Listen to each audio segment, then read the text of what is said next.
아, 그렇구나. 우리 역사 7권 고려 1. 자, 우리 민준이부터 시작하겠습니다. 네, 거기 30쪽에 보면은 그 왕건이 그 사신을 보내서 우호적인 태도를 확인하고 후백제에도 사신을 보내 원만한 관계를 유지하고자 했고 견훤도 사신을 보내 주기를 축하했는데 왜 다 사신을 보내서 뭔가 우호적인 태도를 하고 약간 다 그러는지 궁금합니다. 뭔가 제 생각에 사신은 뭔가 다른 나라로 뭔가 파견되어서 가서 약간 그 나라의 뭔가 그런 거를 확인하고 태도 같은 거를 확인하고 약간 축하하는 것도 말도 약간 전해주는 그런 느낌으로 해서 사신이 항상 뭐 태도를 확인하거나 축하할 때 사신을 보내는 것 같습니다. 정서로 씨. 제 생각에는 일단 그 뭔가를 축하할 때는 그 왕을 대신해서 가는 사람이 필요하고, 정말 귀중하고, 죽으면 안 되는 왕이나 왕의 친척과 같은 사람들은, 다른 만약에 대비해서 그런 사람들이 아닌, 사람을 대표할 만은 하지만 그래도 왕족은 아닌 사람을 보내서 위험을 감수하고 그 사람을 축하하고자 했던 것 같습니다. 네, 이상으로 발표를 마치겠습니다. 자, 사신은 오늘날로 말하면 누구야? 외교관? 외교관이 외교관. 그 외교관을 보내는 거지. 그 사신의 역할은 외교관, 다른 나라와의 관계 속에서 서로의 관계를 우호적으로 만드는 것들이 사신의 중요한 역할인 걸 볼 수 있습니다. 또 사신은 다른 말로 하면 메신저야, 메신저. 그러니까 왕이나 이런 사람의 뜻을 뭐 하는 사람? 전달하는 사람. 이런 게 이제 우리가 메신저라고 해서 사신, 이라고 볼 수가 있습니다. 그래서 여기서 그러니까 왜 사실을 보냈냐라는 부분에 이제 민준이나 서로가 주목했는데 오히려 그 견훤과 왕건이 그 관계 그 둘 사이의 그 관계가 어떤 관계였나라는 걸. 둘 사이의 관계는 우리가 보통 견훤과 왕건은 이른바 라이벌, 앙숙. 그러니까 당시에 그 후삼국이 다시 후삼국을 통일하기 위해서 서로의 주도권을 잡기 위해서 서로 싸우는 관계. 경쟁 관계라고 볼 수 있다는 거예요. 그런데 이 두 사람이 늘 긴장 관계, 경쟁 관계, 전쟁 관계만 유지하지 않고 때로는 뭐 하다는 얘기야? 손을 맞잡은 경우도 있다는 거야. 우호적인 관계를 형성하는 경우도 있었다는 거야. 근데 여기서는 지금 보니까 사실을 보내서 우호적인 관계를 형성했다고 그러는데 왜 그러면 이런 우호적인 관계를 형성했냐라는 거야. 그 이유가 뭐냐는 얘기. 왜 그랬대, 견호는? 아니, 왕건은?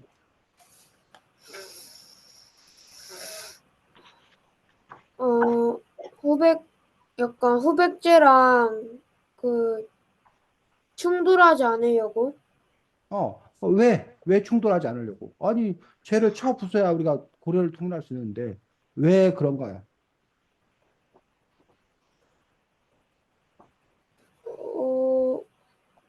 어, 체제 안정에 힘쓸 시간을 벌어요.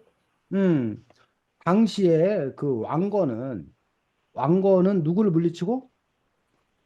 궁예. 궁예를 내쫓고, 자기의 보스였던, 우두머리였던 궁예를 내쫓은 거야. 쿠데타를 일으킨 거야, 한마디로. 그래서 자기가 짱이 된 거란 말이야. 그런데 그 왕건을 따르던 사람들은 궁예를 쳐부순 걸 잘했다고 생각하지만, 원래 궁예를 따르던 사람도 있었을 거 아니에요. 그 사람들이 언제 반격을 가할 수 있을지도 모르고 또 왕건이 지배자가 됐는데 그 왕건을 지배 세력으로 인정하지 않는 사람도 있을 거고 반발하는 사람도 있을 거고 그래서 그러한 부분에서 일단 자기 내부의 영토를 단단히 어? 안정시키는 게 중요했다는 거예요. 내부의 문제를 해결하는 게. 근데 만약 그 상태에서 결혼까지 쳐들어와 버리면 결혼과 전쟁하려면 뭐해? 힘들더란 얘기예요. 그러니까 일단은 바깥하고는 좀 친하게 해서 일단 내부 단속을 할 수 있는 그런 시간을 벌어야겠다. 그리고 이제 내부가 정리가 되면 그 다음에 이제 외부로 힘을 돌리는 그러한 정책을 추진하는 그런 부분을 볼 수 있다는 거예요. 자, 반면에 견훤은 왜 그랬다고 견훤? 견훤은 왕건 제가 지금 뭐 할 때, 혼란스러울 때 갖고 신라 공격해갖고 하는 게 또 이익이잖아. 근데 왕건은 왜 그랬다는 거야? 견훤은 왜 그랬다는 거야? 그 신라 쪽으로 영토를 넓히기. 그렇지. 견훤의 관심은 위에 고려, 후고구려가 관심이 아니라 신라를 일단 쳐부수는 게 더 관심이 있었다는 얘기. 근데 자기가 신라도 쳐부수고 또 뭐야? 왕건도 상대하고 하려면 뭐야? 힘이 필요. 힘이 붙인단 말이야. 양쪽 둘 다 싸울 수 없다는 거야. 그러니까 일단은 누구랑은 어? 견훤하고는 그 왕건하고는 일단 뭐야? 손을 잡고 일단은 신라부터 뭐 한 다음에 친 다음에 그 다음에 왕건과의 저기를 미루겠다는 거야. 이런 두 사람의 꿍꿍이, 이 속셈 이런 게 맞아 떨어진 거야. 그러다 보니까 두 사람 사이에 이렇게 화해가 이루어지는 그런 상황을 볼 수 있는데 그럼 이 관계가 계속돼? 아니요. 아니요. 아니라는 얘기예요. 그 관계라는 것들이 나중에 이제 뭐 하는 거야? 얼마든지 바뀔 수 있는 어떤 그런 관계는. 지금 민준이하고 서로가 친해. 왜? 이 선배라는 못된 괴물이 있어가지고, 야, 우리가 힘을 합쳐서 저 괴물을 물리치자. 저 괴물이 우리 수업을 너무 길게 하고, 우리를 너무 힘들게 하는데, 우리 그렇지 않으려면 우리 둘 다 문제를 하나씩만 내는 거야.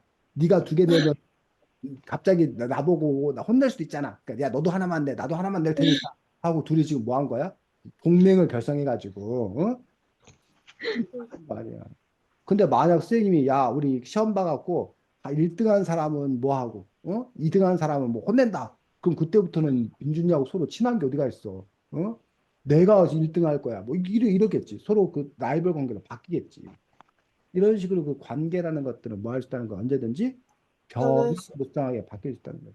이거는 왕건하고 견훤만 그런 것이 아니라 지금 현재 각 나라의 국제 정세도 역시 마찬가지. 우리가 일본하고 친하게 지낼 거냐, 중국하고 친하게 지낼 거냐, 뭐 북한과 어떻게 지낼 거냐 이 관계도 상당히 복잡 미묘한 어떤 그런 관계들 속에서 있는 거고 그런 걸 어떻게 잘 해 나갈 것이냐. 심지어는 국가 간의 관계뿐만 아니라 모두 마찬가지야. 여러분 학교에서 친구들 사이의 관계도 그러한 것이 있다라는 얘기야. 누가 누구와 친하게 지내느냐, 어떻게 돼, 그 역관계가 변화하는데 물론 그런 거 별로 신경 안 쓰고 난 그러든 말든 나는 그냥 무던하게 사는 사람도 있어. 신경 안 쓰고. 근데 그런 거에 되게 예민한 사람도 있어. 막. 그러니까 심지어는 그래서 막 장난질하고 다니는 애들 있어. 이간질하고 다니는 애 있어.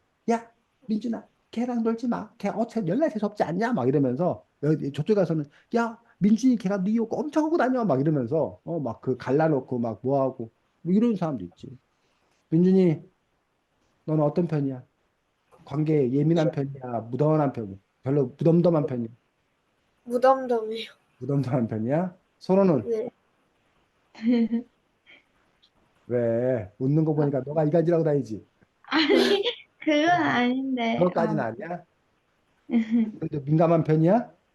어, 친구들 많은 거 이런 거 되게, 네, 중요시하게 생각해? 네, 그리고 막 관계의 변화가 막 눈에 보여? 네. 민준이는 잘 모르지. 누가 뭐 저기 했더니 그런 일이 있었어? 뭐 누가 했더니 걔들이 사귀었었어? 막 이러고 그러지 너. 음. 그런 거 아무것도 모르지 민준이. 아, 알긴 많이, 그 알긴 알아요. 알긴 알아. 자, 다음 서로.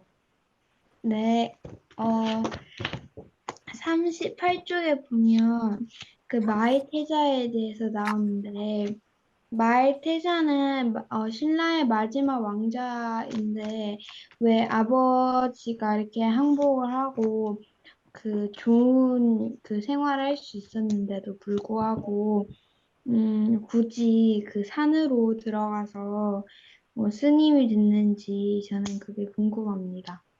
일단 저는 생각을 했을 때 그 경순환이 싸움을 하지 않고 너무 쉽게 왕건한테 항복을 해가지고 자기 입장에서는 너무 실망하고 부끄러워서 같이 항복을 하는 것이 아니라 산에 들어가가지고 스님이 된 것 같습니다.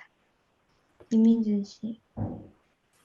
제 생각에는 그 약간 마의 태자가 뭔가 신라에 대한 그 충성심이 높아서 약간 다른 고려에 항복하고 들어가서 부귀 영화를 누리는 게 약간 신라에 대한 배신이라고 생각하는 것 같아서 그냥 절에 들어가서 한을 그냥 남긴 채로 죽은 것 같습니다. 네, 이것으로 제 발표를 마치겠습니다. 네, 수고했습니다. 왜 마의 태자야?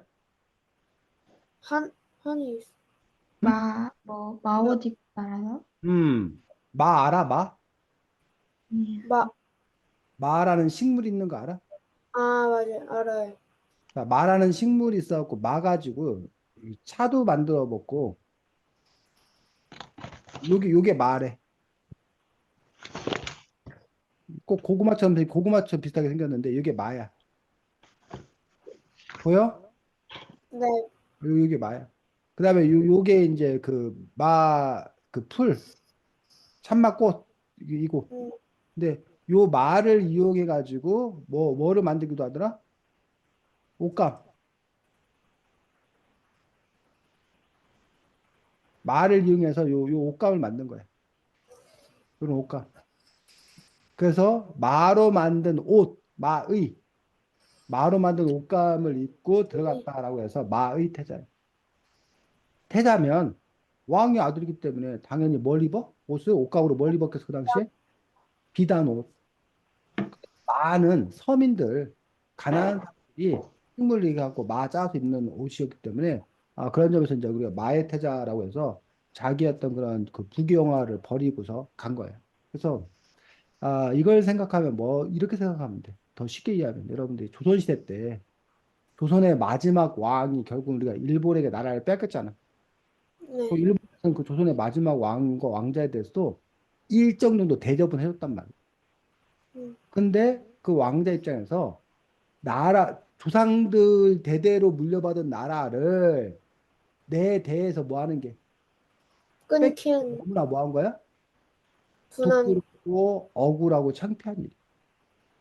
그런데 나 혼자 잘 먹고 잘 살겠다고 왕에서 그냥 이렇게 그 나라의 그 뭐 귀족이나 이런 게 돼가지고 그냥 부경화를 누리는 게 이 마에테사 입장에서는 자존심이 허락하지 않은 거고 그러니까는 뭐 어떻게 보면 속죄 조상들에 대한 어떤 그런 속죄 국민들 백성들에 대한 그런 속죄 이런 의미로서 세상과의 어떤 그런 절연을 선택한 그런 거라고 볼 수도 있다라는 거예요.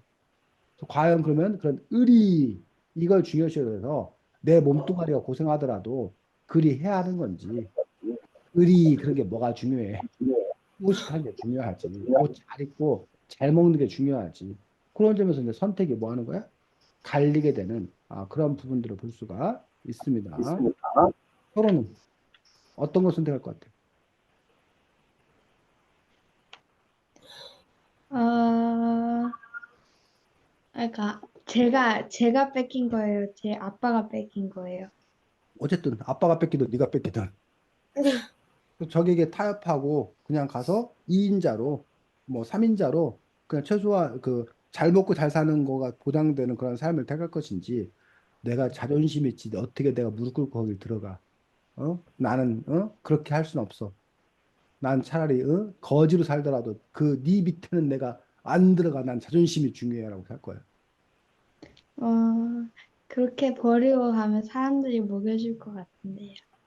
뭐라고 누가 뭘 먹여줘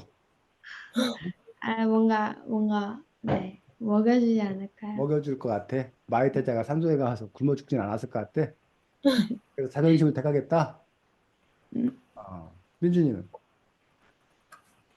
저도 자존심 택할 것 같아요. 정말 의외네. 쌤 생각엔 둘 다, 당연히 잘 먹고 잘 사는 걸 택해야죠. 그렇지 않았더니 아주 이렇게 의리 있는 줏대 강한 사람들이었네. 쌤이 두 사람 잘못 봤구만.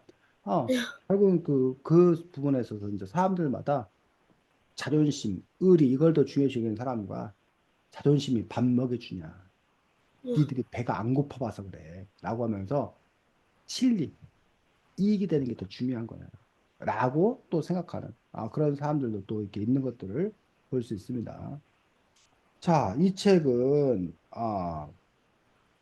그 통일신라 말로부터 시작을 해서 고려 전기까지를 알려주고 있는 그러한 책입니다. 그래서 여러분들이 그 5학년 2학기 때 역사를 쭉 배웠었지. 네. 학교 사회 시간에. 아니야? 배웠어, 안 배웠어, 그래. 안 배웠어. 내 학교는 안 배워? 저, 뭐요? 5학년 사요? 2학기 때 사회교과서에서 배우지 않았어, 역사? 네, 배웠지? 네. 근데 옛날에는 그 1년 동안 배우던 거를 요즘에 한 학기에 배워가지고 그냥 이게 슬렁슬렁 이게 중요한 것만 이렇게 얘기되는 것들을 볼 수가 있는데 책 14쪽 잠깐 보겠습니다.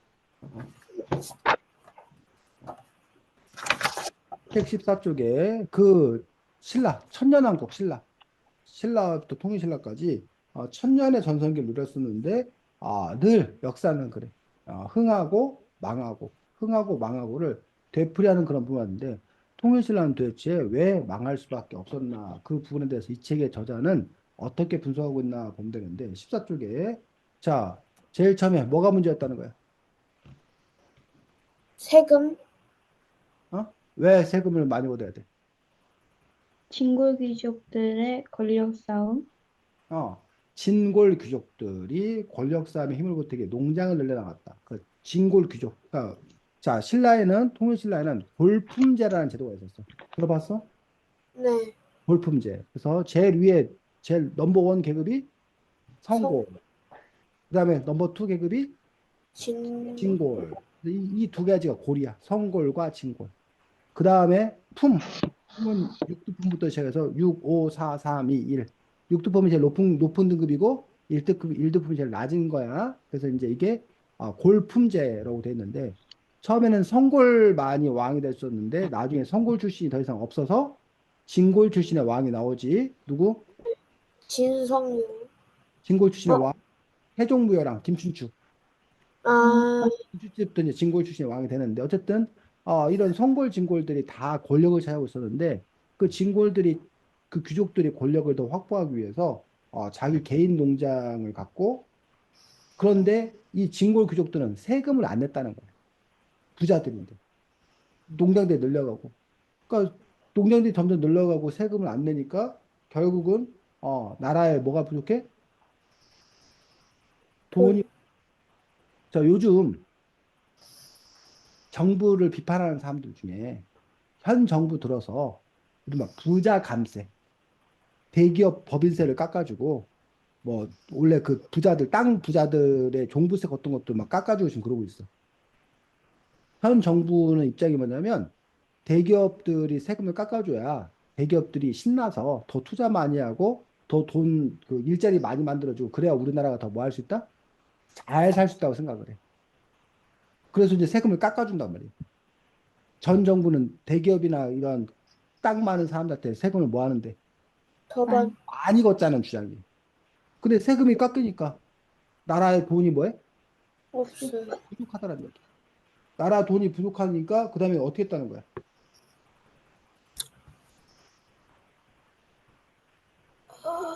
나라 돈이 부족하니까 어떻게 했다는 거야? 농민들이, 고을들이 세금 내기를 거부하는 사태까지 벌어졌어요. 자, 뭔 말이냐? 그 진골들이 땅이 넓어지면서 세금이 부족해지니까 그 나라의 그 부족한 세금을 누구한테 거둔 거야? 농민들. 농민들한테. 그러니까 농민들의 세금 부담이 너무 커진 거야. 커졌어. 지금도 마찬가지. 만약에 대기업이나 이런 데들 그 세금을 줄여주면 그러면 방법이 두 가지야. 세금이 줄어드니까 그럼 나라가 쓸 돈을 뭐 하는 방법? 줄이는 거 줄이는. 없겠지. 근데 또 하나의 방법은 세금은 줄어들었는데, 근데 돈은 그대로 쓰고 싶어. 그러면 세금을 누군가 다른 사람한테 걷어야 되겠지. 그럼 가난한 사람한테 더 세금을 더 많이 걷게 하는 거야. 하나의 방법이 되지. 만약에 그렇게 되었을 경우에 가난한 사람들이 당연히 뭐예요? 불만이 커질 수밖에 없다는 거예요. 예를 들면 무슨 뭐 석유에 걷는 세금을 높인다던가, 뭐 부가가치세를 높인다던가. 그럼 그거 이게 보통 사람들이 다 내는 세금들이거든. 정부가 그렇다는 건 아니고. 그렇게 되었을 경우에 불만들이 커지는 거예요. 그래서 결국 나라를 잘 운영한다는 것은 세금을 어떻게 거둘 거냐, 세금을 누가 더 많이 부담할 거냐, 그런 결정을 잘 해야 되는데 결국은 여기 보면 세금을 거부하는 사태가 벌어지고 농민들이 막 떠돌아다니고 땅이 있으면 세금 내야 돼. 근데 자기 농사 기껏 져봤자 세금으로 다 내버리면 오히려 뭐야? 먹고 살기가 더 어려워. 어려워지더라. 조금 다른데 우리나라에 가난한 사람들한테 기초생활수급자 해가지고 나라에서 한 100만 원 정도를 지원해줘. 쉽게 말하면. 근데 그 사람들이 뭐 해야 그 100만 원 지원받을 수 있어? 가난해요. 가난해. 가난해야 100만 원 지원받을 수 있어. 근데 그 사람이 일자리가 생겨갖고 110만 원을 벌게 됐어. 그럼 나라에서는 100만 원 지원해줘, 안 해줘? 아니, 안 해줘. 그럼 이 사람이 내가 한 달 동안 열심히 일해서 110만 원 벌었더니 100만 원 지원을 안 해줘. 그럼 그 사람이 일을 하려고 그럴까, 안 하려고 그럴까? 아니, 안 해도 100만 원 받는데 일을 하면 110만 원 받아. 그럼 나 일 안 하고 나 100만 원 받는다. 이렇게 될 수도 있다는 얘기야, 사람이. 원래 사람이 착하면, 착한 마음만 갖고 있으면, 내가 나라 돈 안 받고 내가 일해서 내가 돈 벌어야지. 이래야 되는데 사람이 꼭 그런 것만은 아니라는 거야. 아니, 자기 이익에 따라 행동한다는 얘기야. 그런 거 마찬가지로. 농민들이 토지, 농사 기껏 져봤자 다 뺏겨서 배고파. 그럼 차라리 나 농사 뭐 하겠다는 거야? 안 안 하겠다. 짓겠다는 거야. 그러면서 떠돌아다니고 도둑들이 늘어나고 이러면서 나라가 혼란스럽고 그러면서 등장한 게 뭐가 등장해? 육두품, 각 지방의 반란, 성주, 반란. 호족들이 자기 지역에서 반기 중앙의 말을 안 듣기 시작을 해. 그래서 그런 것들을 보고 우리가 뭐라 그런다? 호족. 근데 이 호족들은 무기가 있고 돈은 있어. 근데 뭐가 없어? 머리가 없어, 머리가. 정책을 내고 뭐 이런 아이디어가 없어. 그때 이제 누구도 그 불만을 품었다는 거야? 육두품. 육두품은 왜 불만을 품었을까? 세금을 내야 돼서. 자, 육두품 아까 성골 있고 진골 있고 그 밑에가 육두품이라고 그랬지. 네, 육두품은 공부 열심히 해서 똑똑한 사람들, 잘 나가는 사람이야. 그런데 더 이상 높은 벼슬에 못 올라가. 왜? 자기의 출신 성분이 안 좋기 때문에. 그러니까 예를 들면 이런 거지. 서로는 재벌집의 따님이야. 민준이는 가난한 집안인데 민준이가 공부를 막 열심히 했어. 그래갖고 민준이가 회사에 들어가갖고 평사원부터 대리, 과장, 부장 막 열심히 해서 막 이렇게 승진했어. 근데 서로는 공부도 안 하고 맨날 놀았는데 어느 날 민준이네 회사에 뭐해? 사장이 되더라고. 와, 그리고 뭐냐 했더니 이거 우리 아버지 회사야. 나 우리 아버지 물려받았어. 그리고 민준이 아무래도 그 회사 사장이 돼야 안 돼? 안 돼. 되는 거야. 그럼 민준이가 왜? 억울해. 나는 끼고 공부 열심히 했는데. 내가 공부 열나 잘하는데. 내가 서로보다 엄청 똑똑한데. 근데 서로는 사장하고 있고 나는 그 밑에서 일해야 된다는 거야. 육두품이 바로 그런 거야. 육두품이 나 공부 잘했는데 열심히 했는데 더 이상 높은 벼슬에 못 올라가. 왜? 그 당시에는 계급 신분제가 탈주하기 때문에 진골들이 그 위를 다 차지하고 있는 거야. 그 육두품이 불만을 품고 있었는데 그 육두품하고 바로 지방에 힘 있는 호족들이 뭐 한 거야? 성, 손을 잡은 거야, 손을 잡은 거야. 손, 손을 잡아갖고 결국 나라가 이렇게 쪼개지는 그런 부분을 볼 수가 있습니다. 그러면서 이제 이른바 후삼국으로 나뉘는 걸 볼 수 있죠. 통일신라가 쪼개지고 쭉 쪼그라들고 경주 일대로 뭐 쪼그라들고 저 옛 고구려 땅에는 뭐가 생기고 후고구려, 거기는 후고구려 보수가 바뀌었다고 했지. 처음엔 누구였다가 궁예, 궁예였다가 나중에 궁예를 제끼고 누구로 왕권, 왕건으로 바뀌고 이쪽 지금 현재 우리가 살고 있는 충청도 그다음에 저 밑에 전라도 이쪽 호남 지역, 충청도 호남 지역은 그 옛 백제 후백 누가? 견훤 견훤이 바로 후백제를 세움으로써 이른바 후 삼국시대가 형성이 되는 그런 부분들을 볼 수가 있습니다. 그래서 그런 부분들에 대해서 여러분들이 기본 역사이기 때문에 그 부분들을 알아야 되고 자 15쪽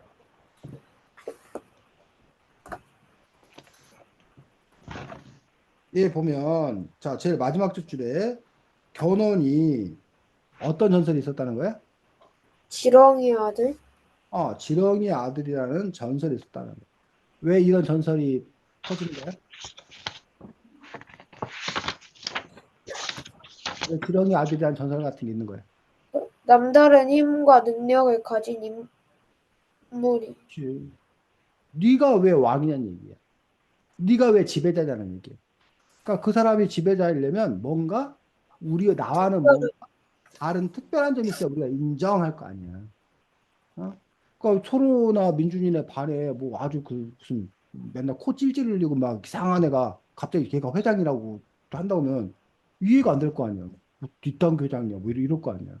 어? 걔가 무슨 뭐 잘생겼던지 무슨 공부를 잘하던지 뭐 하든지 어쨌든 뭔가 걔가 회장이 될 만한 이유가 있어야 우리가 걔를 회장으로 이렇게 뭐야 존경할 거 아니야. 따를 거 아니야. 그런 부분에서 바로 이 비범한 인물, 평범하지 않았던 그 비범한 인물이라는 지배권의 정당한 어떤 그런 부분이 필요하고 자 23쪽 24쪽 보겠습니다.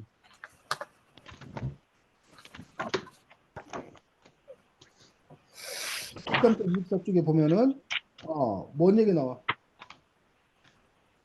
어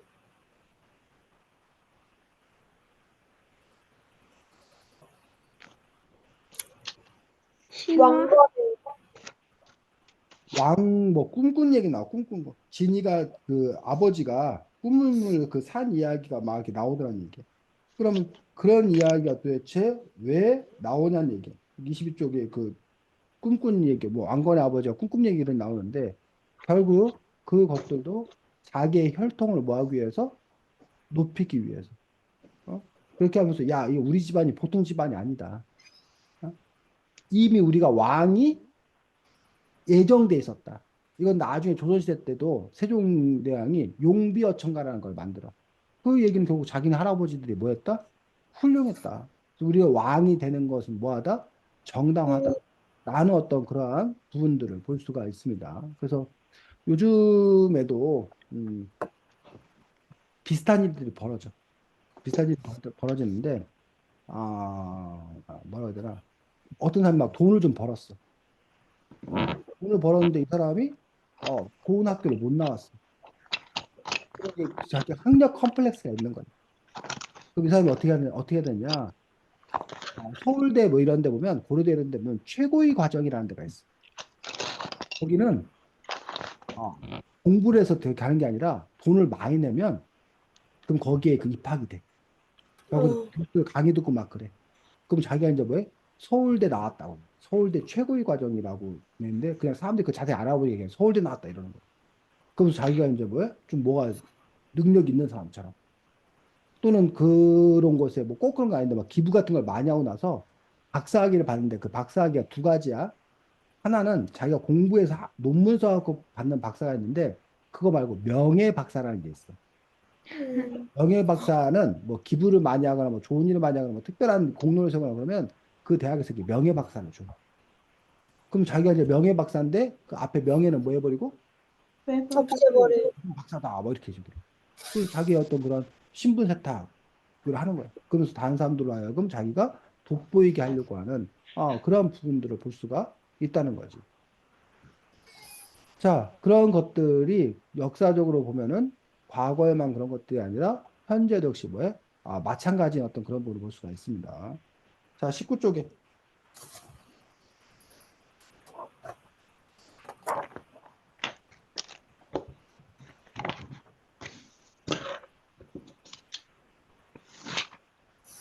왕건이 어떻게 해서 스타가 되었는가? 자, 왕건이 어떻게 스타가 되었대?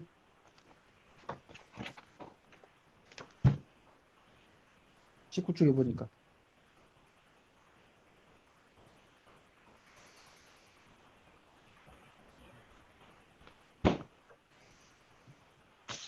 왕건이 음, 후배들을 제압해서 어, 나주 그렇죠. 나주를 정벌한 거예요.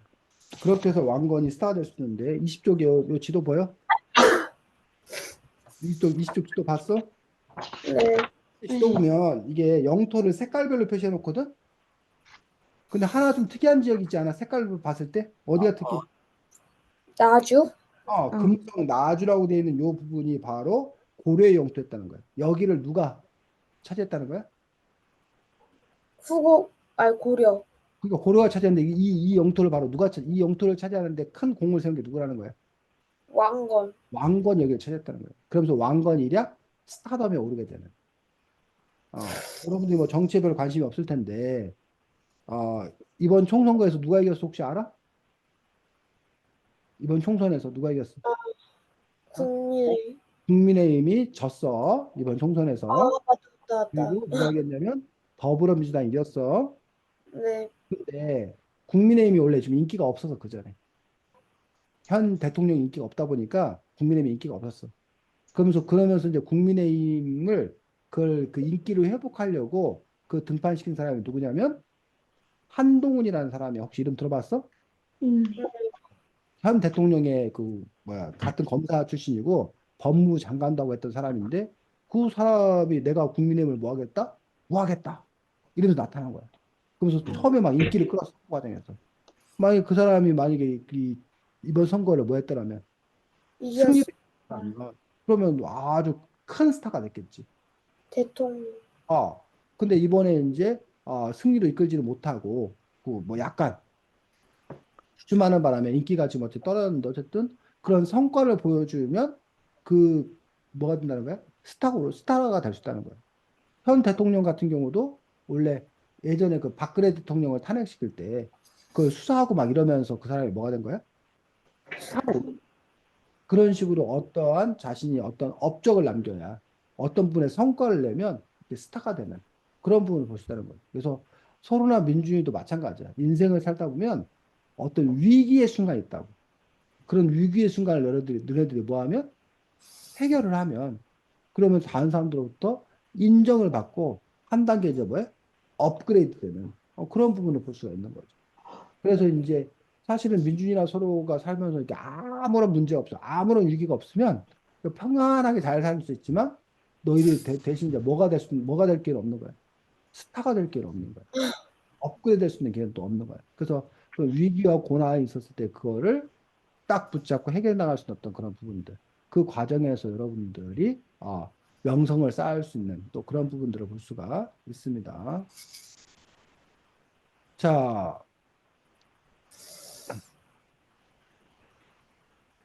28쪽 보겠습니다.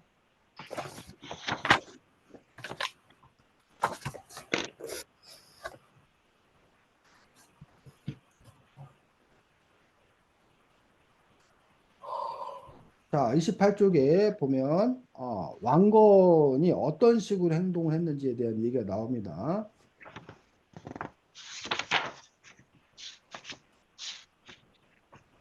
왕건은 어떤 식으로 했다는 거야? 예물을 후원 예물을 보내고 겸손한 태도를 보여. 음, 왕건은 기본적으로 그 앞에 궁예의 리더십, 궁예는 어땠다는 거야? 난폭하고 난폭하고 포하겠다는 거야. 그 사람들이 질려 있었다는 거야. 그래서 왕건은 이 궁예의 리더십과는 정 달 반대되는 리더십, 응? 온건한 자기가 굽히는 그런 리더십을 통해서 그래서 결국은 인기를 얻을 수 있다는 거지. 그 점에서 이제 지금도 똑같아. 전임자 그 앞에 있는 사람이 잘해. 그럼 그 후임자가 어떻게 그 전임자를 따라 따라하겠지. 벤치마킹을 따라하겠지. 근데 그 전임자가 인기가 없어. 그러면 당연히 그 전임자하고 뭐야?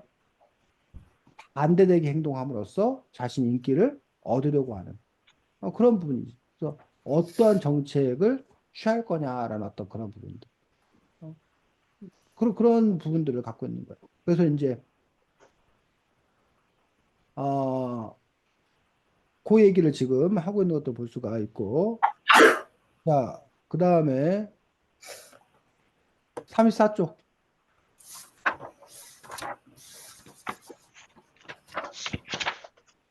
그래서 초기에는 오히려 후백제가 더 잘 나갔어. 그래서 후백제가 오히려 뭐 할 수 있었냐면 삼국을 통일할 수도 있었어. 근데 최후의 승자는 후백제가 아니라 후곡을 했다는 거야. 그래서 여기서는 그 후백제의 멸망의 이유를 뭘로 보는 거야? 내분, 내분. 왜 내분이 벌어지는 거야? 그 권력 다툼. 그렇지. 권력 승계를 어떻게 할 거냐라는 얘기. 결혼이 부인이 여럿이야. 그리고 여러 부인들에게서 아들들도 여러 낳았다는 얘기.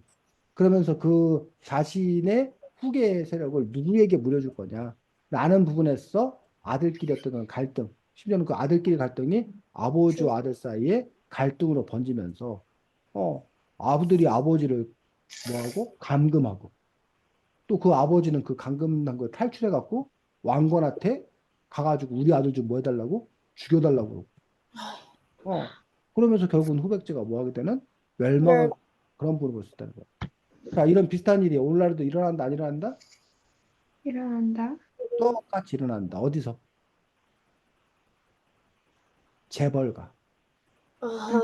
아, 무슨 뭐 삼성이니 무슨 뭐 현대니 이런 그룹들 중에 그 그룹들 간의 형제들 사이에서 요즘에 이제 이번에 제일 심했던 데는 롯데야, 롯데. 몇 년 전에. 롯데에 그 신격호 회장인가 그 아버지가 있는데 그 아들 둘이 있어. 근데 그 아들들이 서로 이제 뭐야? 자기가 그 롯데 그룹을 계승한다 해가지고 그 아버지가 무슨 뭐 치매라는 둥 뭐라는 둥뭐 난리가 난 거야.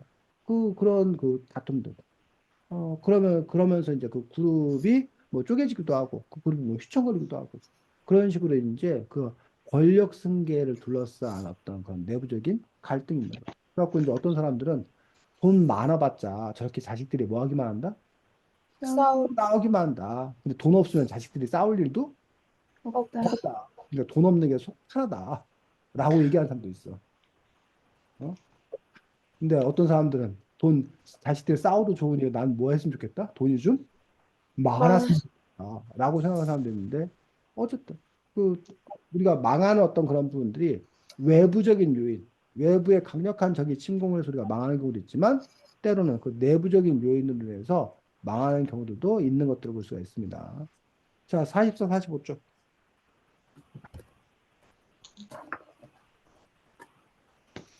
자, 고려통일의 역사적 의미라고 이제 해석하고 있는 건데, 이 저자의 주장은 뭐야?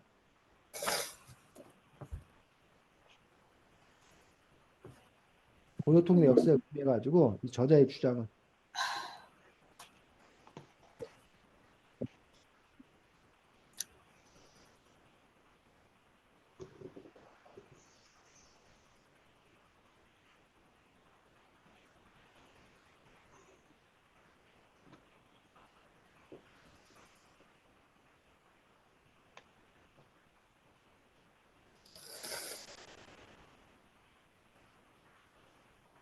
44, 4쪽 다시 한번 읽어보고, 이 저자가 신라의 삼국통일에 대한 평가와 고려의 통일에 대한 평가를 달리하고 있어. 어떻게 평가하고 있는지 한번 정리해서 한번 읽어보시기 바랍니다.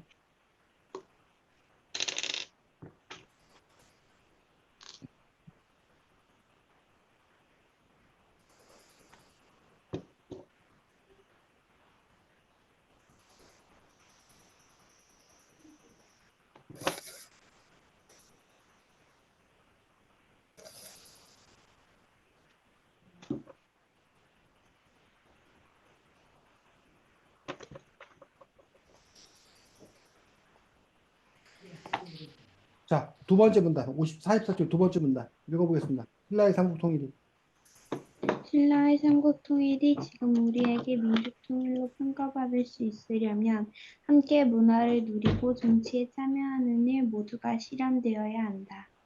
이게 전제야. 이 사람이 생각하기에 통일이란 모든 세력이 함께 문화를 누리고 함께 정치에 참여해야 된다는 거예요. 자, 세 번째 문단 읽어보겠습니다. 그렇다면 그렇다면 신라의 통일은 이 조건을 만족시켰을까? 아니다. 신라의 모든 권력은 여전히 진골 귀족들이 독점했고 일부 왕족을 제외하면 고구려와 백제 출신이 중앙 정치에 참여하는 것 자체가 불가능했다. 그 또한 저자의 주장은 신라의 통일은 진정한 통일이 아니었다는 아니다. 거예요. 그냥 신라가 그냥 다 먹고 있었던 거고 고려와 백제를 영토적으로는 뭐야 통일. 통일시켰을지 모르겠지만 영토적으로는 하지만 음, 실제로는 그냥 신라가 우뚝 쓰고 고려 백제는 2등으로 깔아뭉개는 그런 식이었기 때문에 진정한 통일이라고 볼 수가 없다라는 거예요. 근데 또 다른 견해는 뭐냐면 영토적으로 놓고 봤을 때도 신라, 백제, 고구려 삼국이 통일된 게 아니라 신라하고 백제 땅만 하고 고려의 일부 영토만 삼국 그 통일신라가 가져가고 그 위에는 또 고구려를 계승하면 뭐가 생겨? 위에는 발해. 발해가 생기기 때문에 오늘날 우리가 남북한 시대라고 얘기하는 것처럼 그때가 뭐야? 남북국 시대다. 통일신라고 부르는 것은 옳지 않다라고 주장하는 사람도 있어. 반면에 아니다. 삼국 통일한 거 통일신라가 맞다라고 주장하는 견해도 있고. 뭐 그런 점에서 이제 민준이나 서로가 보기에는 과연 통일신라를 통일신라라고 볼 수가 있나? 진짜 진정한 통일 국가라고 볼 수가 있나? 아니면 남북국 시대라고 봐야 올바른 평가인가? 라는 부분에서 이제 민주나 서로가 평가할 수 있겠지. 아까 영토적 측면에서 그렇고 여기서는 지금 지배 세력이라 어떤 그런 관계들, 문화라던가 정치의 융합이라 어떤 그런 차원에서도 진정한 통일이 아니라고 그러고요. 반면 45쪽에 보면 자, 두 번째 분단 셋째 줄 읽어보겠습니다. 고려의 통일은 고려의, 엥? 맞아. 어디? 고려의 통일은 셋째 줄 45쪽 고려의 통일은 어디 있어요? 셋째 줄 아, 45쪽 셋째 줄. 네. 고려의 통일은 이러한 한계를 극복했다는 점에서 의미가 있다. 우선 지방의 정치 참여가 실현되었다. 고려는 경주를 중심으로 본다면 가장 먼 변경에서 건국되었다. 그래서 결국은 경주가 아닌 저 멀리서 있는데 거기가 이제 정치의 중심이 되면서 골고루 정치에 참여하게 됐다는 거예요. 그리고 또 그 뒤에 두 번째 문단 보면 지방이 문화적으로 뒤떨어지거나 배제될 까닭이 없었다. 중앙의 문화가 가장 선적이었지만 지방사회도 그 못지않게 문화를 누렸다. 이런 부분들 때문에 고려의 통일이란 말로 진정한 통일이다라고 이제 요 저자는 그렇게 뭐 하는 거야? 아, 평가하는. 이런 게 이제 역사학자의 역사관인 거예요. 그 부분들에 대해서 이제 여러분들이 동의할 수도 있고, 아니다. 나는 삼국 통일이 최초의 통일로 본다. 라고 이제 또 다른 평가를 내릴 수도 있습니다. 자, 50쪽 보겠습니다. 50쪽.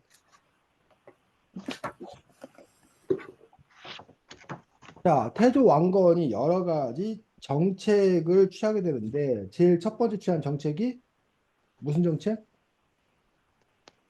후송, 태조 왕건이 나라를 안정시키기 위해서, 정권을 안정시키기 위해서 했던 첫 번째 방법이 뭐? 50쪽 나오는 거. 결혼을 음, 결혼을 그 약간 지방의 호족들의 딸들과 결혼을 했다. 그치. 그런 걸 뭐라고 그래? 정략 결혼? 정략 결혼. 오늘날도 정략 결혼을 한다, 안 한다? 한다. 한다, 오늘날. 어, 오늘날도 재벌가나 이런 데가, 서로 정략 결혼을 해가지고, 그래서 우리 A라는 재벌과 B라는 재벌, 또는 A라는 재벌과 정치 권력과 집안 사이에 서로 결혼을 하는 거예요. 두 사람이 물론 사랑해서 결혼할 수 있으나, 사랑보다는 집안과 집안의 결합인 거예요. 그렇게 하면서 자기들의 권력을, 자기들의 부를 더 확대시키려고 하는 어떤 그런 노력들. 여기도 바로 이러한 정략교를 맺음으로써 다른 호족들을 자기 편으로 이렇게 끌어당김으로써 혈연을 맺음으로써 그 관계를 공고히 하게 되는 그런 부분을 볼 수 있지. 하지만 이것이 나중에는 문제가 되기도 해. 왜? 정략교련이 처음엔 좋았는데 나중에 문제가 돼. 왜 문제가 돼? 자손이 너무 많아져서. 자손이 너무 많아지니까 다음에 그 왕권을 물려줘야 되는데 왕권 하나잖아. 그 자식들에게 누가 그 왕권을 차지할 건가를 갖고 이제 그들 사이에 이제 뭐야? 갈등이 생기겠지, 갈등. 그런 점에서 늘 어떤 일들은 양면성을 갖게 되는 그런 부분들을 볼 수가 있습니다. 자, 그 다음에 51쪽에 보니까 정략결혼 말고 이제 또 어떤 정책을 폈다는 거야?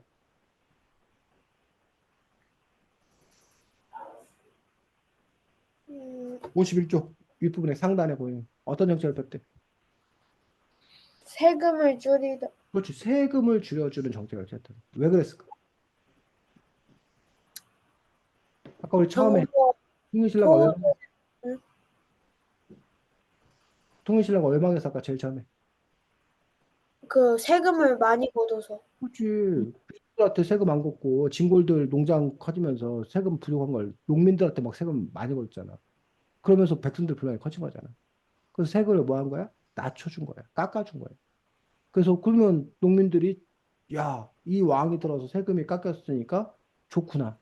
라고 오히려 긍정적인 어떤 그런 평가를 하더라는 거죠. 자, 세금을 깎아주면 그럼 다 세금 깎아주지 인기였는데 세금을 깎아주면 또 어떤 문제가 생길까? 나라에 돈이 적어지. 세금이 적으면 나라 살림을 제대로 할 수가 없게 되는 그런 문제가 생긴다는 얘기. 그런 점에서 이제 세금을 깎아줄 때는 또 주지만 또 적정한 어떤 그 세금을 또 거둘 수 있는 어떤 그런 방법을 찾아내어서 공평하게 또는 어떤 부가 더 커지면 세금이 더 많이 거치게 되지. 그러한 노력들이 필요하다는 거죠. 그런 점에서 이제 세금을 너무 많이 걷는 것도 문제지만 반대로 세금을 너무 적게 걷었을 때는 그 사회가 또 제대로 굴러갈 수 없기 때문에 그러한 세금을 얼만큼 걷을 거냐, 세금을 누구로부터 어떻게 걷을 거냐 이런 부분들이 사실은 국가를 운영해가는 사람들 입장에서는 아주 큰 일이라는 거야. 큰 일. 그런 걸 이제 얼마나 제대로 잘 할 거냐 이런 노력들이 중요하다는 거예요. 자, 그다음에 아랫부분 또 태조 왕건의 정책이 뭐였다는 거예요? 발해 유민 받아들인. 아, 발해 유민을 받아들였어. 자, 발해 유민이 뭐야? 발해에서 아, 발해가 나중에 망해. 통일신라도 망하지만 위에 발해도 망해. 그 망하고 흩어져서 떠돌아다니는 백성을 보고 유민이라고 그래. 그럼 발해 유민을 왜 고구려는 받아들였다는 거야? 옛 고구려 후손이니까. 옛 고구려의 후손이기 때문에 받아들였어. 맞아. 단지 그 옛날 우리 조상들의 저기 때문에 받아들였다? 단지 그 이유 그런 착한 마음으로 착한 마음만 있었을까? 어떤 마음이 있었다는 거야? 그 땅을 얻기 위해서? 어, 아닌데. 땅을 얻기 위해서. 맞아. 어디 땅? 발해 땅? 그 옛 발해의 땅. 태조 왕건의 중요한 정책 중에 하나는 바로 막 북진 정책, 북진 정책. 옛 고구려 영토를 난 뭐 하겠다?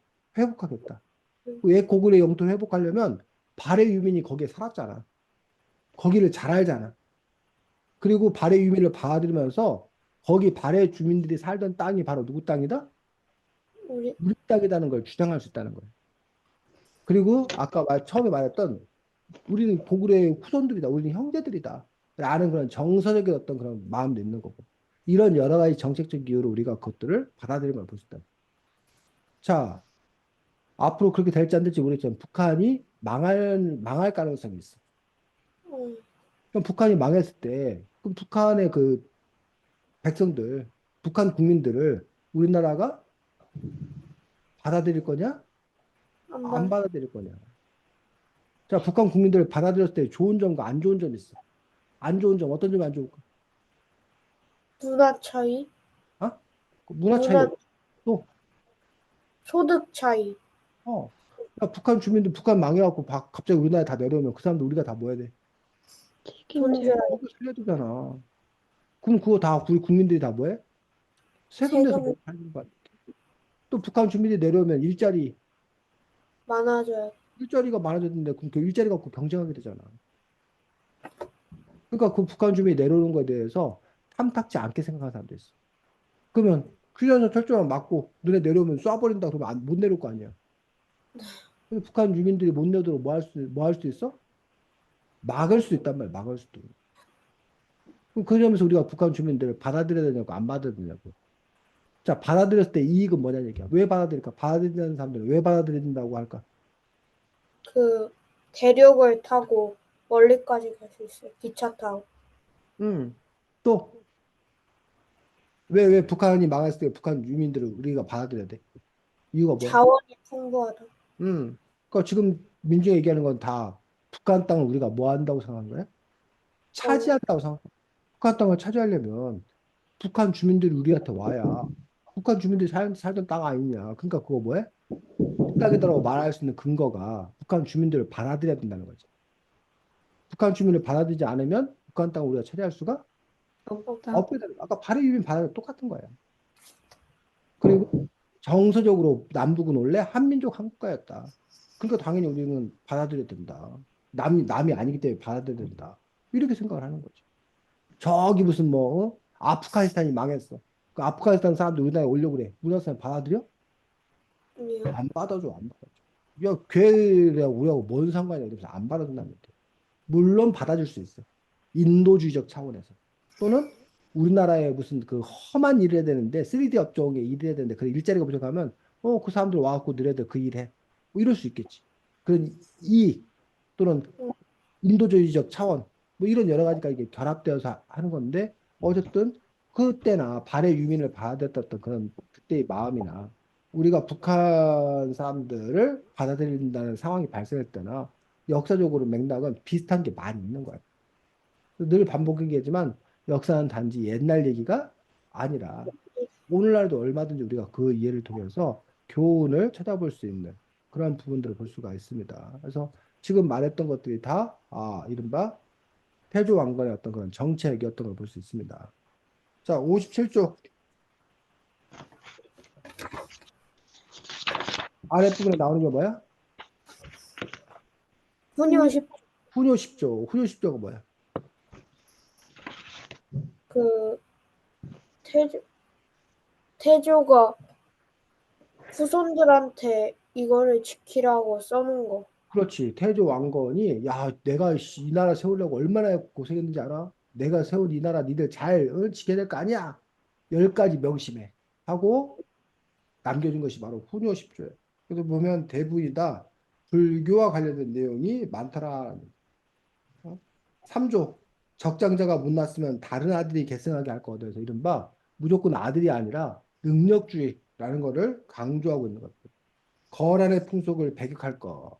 그 거란 이런 말갈이를 그 거란족 이런 애들하고 북방민족하고 선을 그은 거예요. 그리고 걔들은 우리가 뭐해? 쳐 부숴서 우리가 그 영토를 차지한다고 생각하는 거예요. 그러면 그러니까 이제 그 다음에 그런 갈등이 생겨나는 거지. 5조 뭐야? 서경은 사경이 어딘지 알아? 옛 수도. 이 평양. 아, 고려의 수도 어디? 서경. 개경. 개경. 지금의 개경이었고 평양이 사실 북쪽에 있어. 북서쪽에 있어. 서경. 동경은 저 옛날 경주. 신라의 수도들 경주를 보고 동경이라고 불렀어. 그래서 이제 쉽게 말하면 지금으로 말하면 서울특별시가 개성에 있는 거고 무슨 광역시 같은 게 이제 하나는 평양에 있는 거고 하나는 저 경주에 있는 거고 그래서 서경과 동경. 그래서 평양을 서경으로 중요시했다는 것은 앞으로 그 북진 정책 우리가 나중에 뭐야? 저 위로 쳐 올라갈 거다라는 걸 얘기하고 옛 고구려 영토 수도였기도 하고 이 서경을 중시한 게 나중에 뭘로 연결되냐면 어, 묘청의 난 알아? 네. 그래서 이것도 기억나 묘청의 난? 그쵸. 묘청이라는 승려가 수도를 서경으로 천도할 걸 요구를 하잖아. 처음엔 그래서 임금이 서경으로 천도하려고 했었는데 신하들이 문벌귀족들이 반대하다 보니까 결국은 서경 천도를 포기해. 그러니까 서경 천도를 추진했던 그 묘청과 서경 세력들이 반란을 일으켜. 이게 바로 묘청의 날. 바로 이 서경을 중시할 거라는. 그 묘청 입장에서는 아니 태조 왕건의 가르침이었습니다. 조상의 가르침을 우리가 따라주지 않겠습니까? 도대체. 육조가 뭐야? 연등회와 팔관회를 잘 이 치른. 연등의 팔가래가 불교 행사, 불교 행사. 근데 이 고려는 불교 국가였어. 근데 이 불교 행사를 나라 차원에서 대대적으로 치른 거야. 그다음에 7조. 참수를 멀리할 것. 뭐 이건 뭐 언제나 중요한 거고. 8조가 이제 지금 문제가 돼. 8조. 8조가 뭐야? 서현 이남과 금강 바깥쪽의 사람들은 등용하지 말고. 차량산맥 이단과 금강 바깥쪽의 사람들 등용하지 말고 해갖고 요게 쉽게 말해서 전라도 사람 후백제 지역에 있는 사람들을 뭐 하지 말아라? 등용하지 말라고 하는 바람에 지역 차별이 여기서부터 시작되었다. 이렇게 또 주장하는 사람들이 또 있는 걸 볼 수가 있습니다. 그래서 이제 뭐 9조, 10조 이렇게 해가지고 임금으로 세대 도리들 뭐 있어 이러한 훈요 10조에 대한 이야기들을 이야기하고 있습니다. 그래서 60쪽에 보면 세 번째 문단 여기 한번 읽어보겠습니다.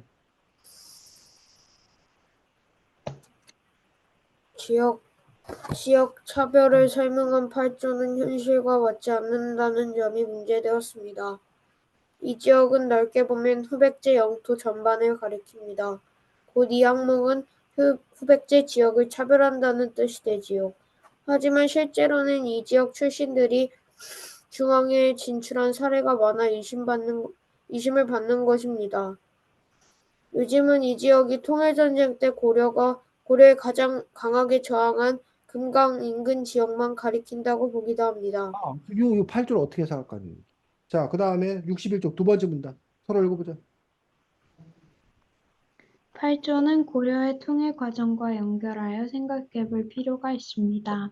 후백제 지역은 원경과 맞서다 신감의 폐해로 고려에 넘어왔지요. 따라서 귀순은 신라 지역과 동등하게 처리할 수 없겠지요. 후백제 지역에 대한 차별을 분명히 해둠으로써 신라에 대한 우대 조치를 펼쳐 보인 것은 아닐까요? 이 8조를 보고 지역 차별이다라고 해석하는 쪽이 있고, 요 저자는 아니다. 그게 지역 차별이 아니다. 당시에 신라가 경순하고 순순하게 왕권을 넘겨줬고, 귀순했고, 신검은 끝까지 뭐 하다가 싸워가지고 마침내 저기한 거고. 그러니 두 지역에 대한 대우가 뭐야? 달라지는 게 너무나 자연스러운 일이다. 그러한 그 정책적 고려였다라고 또 주장을 하고 있는 거예요. 그런 점에서 이제 같은 일도 어떻게 뭐 할 거냐 해석을 할 거냐. 서로가 민준이에게 쪼꼬레를 주더란 말이야. 어떤 사람은 서로 저거 봐 앙큼한 것, 민준이 좋아가지고 저거 민준이한테 플러팅하는 거 봐, 초콜릿 플러팅하는 거 봐, 라고 하는 사람이 있는가 보면 또 어떤 사람은 서로 걔가 그럴 애야, 쟤 분명히 민준이 초콜릿 먹고 이빨 썩하고 고생 좀 하라고, 그래서 제가 초콜릿 주는 거지. 서로 쟤 남자복이 아주 개똥으로 하는 애인데 제가 무슨 뭐 플러팅 그럴 리가 없어. 쟤 분명히 남자애, 쟤 민준이 쟤 이빨 썩으라고 쟤 초콜릿 주고 뻔해. 그러니까 초콜릿을 줬다는 행위는 똑같은 거예요. 근데 그거에 대해 해석은 뭐 한 거야? 다른 것. 달라지는 거야. 그 맥락이라는 걸 봐야 된다는 거예요. 그런 점에서 어떠한 해석이 더 그럴듯한가, 맞나. 게다가 플러스 그 해설이라는 것도 현재의 관점에서 해설하게 돼. 서로하고 민준이가 사이가 좋은 게 나한테 이익이 돼. 그럼 아니야. 플러팅 맞아. 막 이렇게 해석을 해. 근데 서로하고 민준이가 사이가 뭐해? 나쁜 게 나한테 이익이 되는 경우가 있어.